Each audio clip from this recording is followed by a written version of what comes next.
Howdy friends. Today we're going to talk about rebaling, unrolling round bales and converting them to small square bales. Last year when we were putting up our winter rye, probably got about half of the field done. We were kind of working our tails off. I hired neighbor Trevor and he went out there and round baled the rest of them. Either we were going to sell them as round bales or in the springtime we were going to start converting. We sold some but converted most of them. Now we're going to talk about the setup that we have. So here it is.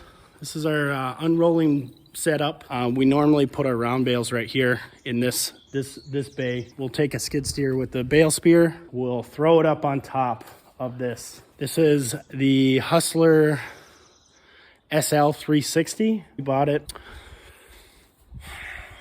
probably in 2018. In the North American, they're headquartered, or maybe their storage location is in Minnesota. So luckily enough, we were able to find this. Bought it brand new. You hook it onto a tractor. And here's your 3-point connection right here. 1, 2, 3. And this 3-point actually comes out and has bale spears right here and right here. So the nice thing is you have it on the tractor lifted up in the air, but you can drop it down, pull out the forks, go find a bale, spear the bale, set it within the chained area, and then you hook back in with your bale spears into the location where the spears go. Kind of the cool thing about this machine is you can spear it from either side, and then it's got a pump that hooks up to hydraulic lines and just rotates this. So you can rotate it. You can take it off of that side, spear the bale in there, and then hook it back up to either side. Bring it out to any location. So if you're like feeding cattle, you can unroll your round bale into a taller windrow so the cows don't trample on it. It's kind of up off the ground and feed your cattle that way if you got some pasture around. So that's the SL360. We load the bale in there. And then we either cut the twine or the net wrap on this side. So we hop up on the conveyor, take a knife, slice it all the way down, and then pull the twine over to this side. I don't know what is better, twine or net wrap. Net wrap's pretty nice to keep the bales in pretty good condition if you're kind of moving them around quite a bit. But the twine actually kind of made it pretty easy to cut the strings and just pull right from underneath there without having to rotate this thing backward to get all the net wrap off. So yeah, that's our unroller. It's pretty nice. It's cheaper than the Simpson Easy unroller. It's you can utilize it for feeding cattle, feeding sheep, or whatever, feeding livestock, and you can also use it in your unrolling system. So we put it up on this wagon here. Rebuilt the deck, my dad did. Thanks, Dad. Then we can start unrolling. So here's the hydraulic lines that hook up directly to the back of the tractor there. We had to buy some extensions, just kind of keep it up out of the way. There's a certain way that we put the bales into this system. So if you think of it as like toilet paper, how you put on toilet paper, it's the wrong way you put on toilet paper. So what we do, and when I mean we, I mean me, because my wife doesn't care which way it goes on. But the right way is it comes off of the top. The pieces come off of the top. Now with the unroller, slab of hay come off the bottom. It seems to work a lot easier that way with the straw that we have. It's a little bit longer and it falls into the system. So we have it elevated for a reason. We don't have a fluffing system really for the straw. When you're unrolling, fluffing is pretty important because you want it like it's in a windrow. You want to make sure when you're rebaling, you want to have nice, decent bales that come off. So we're hoping that some of the gravity from the straw falling allows it to kind of loosen it up. The next thing here is, I don't know what brand this is, but we used to use this conveyor for putting wood into wood racks. It was a pretty neat system. Probably used it about 10 years ago, but we took it off of there because we weren't using that piece of equipment anymore. And my dad actually rigged up a little electric motor here. So here's the electric motor. This electric motor actually goes up to the tractor and runs off the battery, which is nice, another source of power. It doesn't take much power to run this thing. My dad had an old bicycle, so he put the bicycle sprocket. That's sprocket. I was looking for sprocket. Put the sprocket right on the shaft there. So we put some tension on it because it pivots it's on a pivot. So when we need to loosen up the chain, we just take that bungee cord, let it go, and then put the chain back on, and then put tension up against it. This actually works pretty good. Greased up the shaft, oiled up the chain, and actually today when we were unrolling this piece, actually broke, so we had to put it on the bigger sprocket. The bigger sprocket. I was looking for sprocket. Put it on the bigger sprockets. Yeah, that's kind of about the conveyor.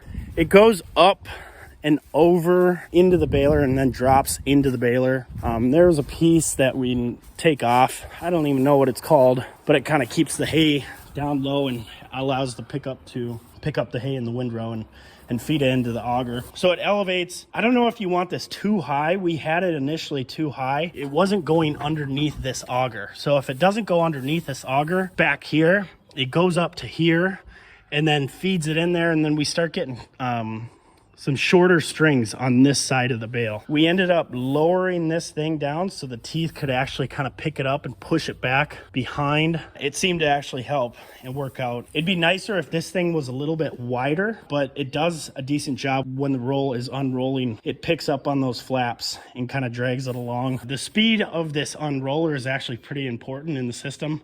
This is going to stay a uniform speed just because it's on a chain and the sprocket. However, you have the ability with the hydraulic hookup to either speed this up or kind of slow it down depending on how many people you have and what type of material you have as well. So the tractor is actually running all three things here. So it's running the electric motor off of the battery, it's running the unroller with the hydraulics, and then it's also running the baler with the PTO here. Now we talk about the baler. I mean, it's just a standard John Deere baler, 336. I think we've had this for, I don't know, probably like 3 years or something like that. It's an older baler than our inline, but it came with the accumulator grapple system that we bought. And it's actually worked out well for us. So we weren't in the market for another baler, but it seemed to work out. Trevor also uses this baler sometimes when he has special orders for small square bales. The nice thing about Trevor, and you know, like any person that does this, when he borrows it, honestly, it comes back better than what it was. He's got a knack. He's got an eye to see what issues that may pop up. Maintenance. That's what he says. It's a nice baler. We're going to be utilizing it this spring as well. Hopefully running 2 balers at the same exact time. Here's something else too. We usually put some wood blocks here on the tires because when you're running the PTO, it likes to kind of shake back and forth.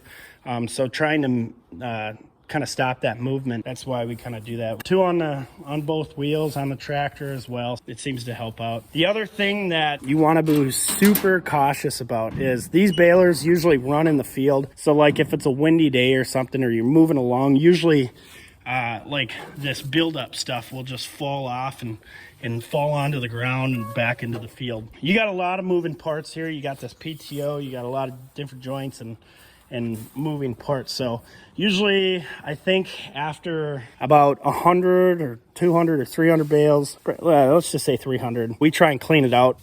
Right here seems to get a lot of buildup, so we just take a pitchfork and push that stuff out. And you want to make sure that everything's kind of greased. You want to make sure that there's no heat, because you got fuel, and if you start getting a bearing that's bad, that starts getting hot, you want to make sure that you're paying attention to that type of stuff. Here's the knotter system, just kind of cover it up so all the stuff doesn't get out. And then here's where the bales come out. We're just doing a little cleanup right now, but here's the conveyor that we set on the back of there. So if we're doing multiple things at the same time and these bales are coming out and just dropping right there, we don't have to move them right away. It will just kind of convey its way out. Oh yeah, check this out. Here's a lot of buildup as well. So we got a nice little backpack blower that we blow once we kind of shovel it all out. So then it goes down the conveyor. We've been parking hay wagons, pulling them in directly underneath the shed. The nice thing about that is when it's raining outside, we can bale inside and rebale. When it's dark out, we can still bale. That's kind of our way that we can continue to, do some work and make it worth it to, have the speed of the round baling out in the field. When you have a lot of hay down and Mother Nature wants to start raining, you can always come back to this shed, set up our system here, and then just start unrolling 3, 4, I think 5 people. You're not working too terribly hard. I think the optimum size is 4. I don't know. You could get away with 2 or 3, but it's a lot harder if you want to get a lot of stuff done. Like I was saying, we can bale in the rain. It actually started raining. This door is kind of nice because it allows some of the fresh breeze to kind of come through, and you don't have to kind of wear a mask or whatever. It can get a little dusty depending on the type of material you're running through. That's why we got this nice little fan here too to kind of move the air. But this whole shed, it's open on both sides, so it allows it to flow through. However, my mom was actually helping us bale here. A storm just rolled in and it looked kind of bad. We kept baling or whatever. All of a sudden it just started coming down.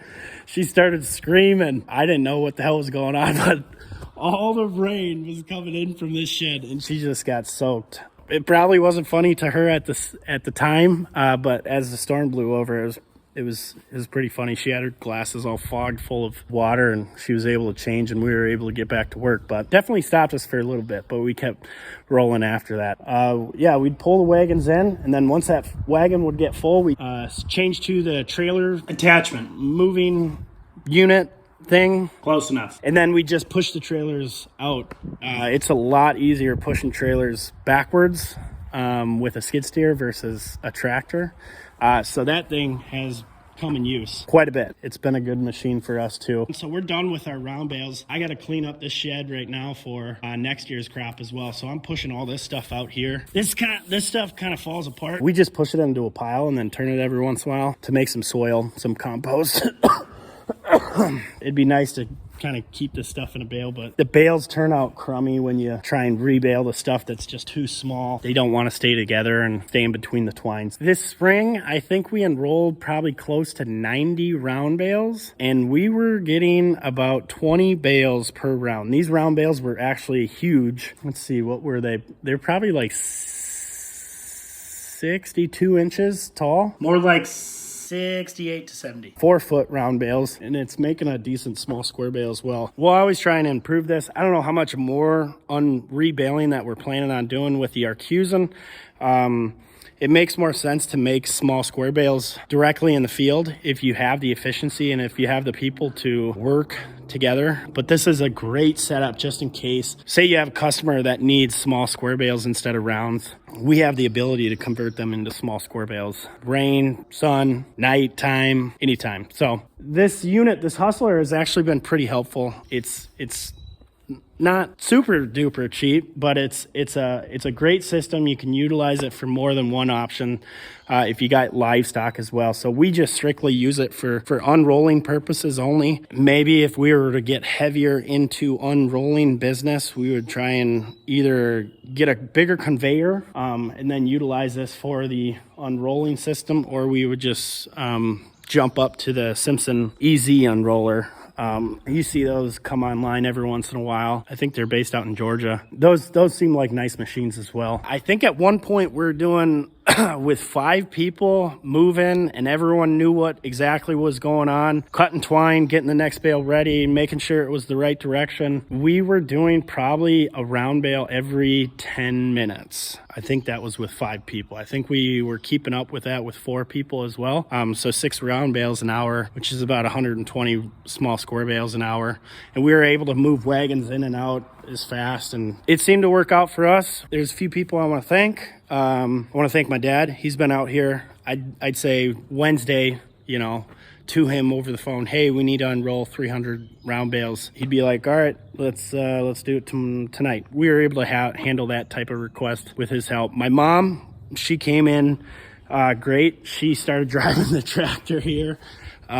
She's done it before. She's done it last year as well. She's no stranger to those types of things. My mom's been great as well. Dana's been out here. Oliver, Trevor's been out here. Trevor's son was out here doing a little bit of tagging. Let's see, who else was out here? I might have forgot someone.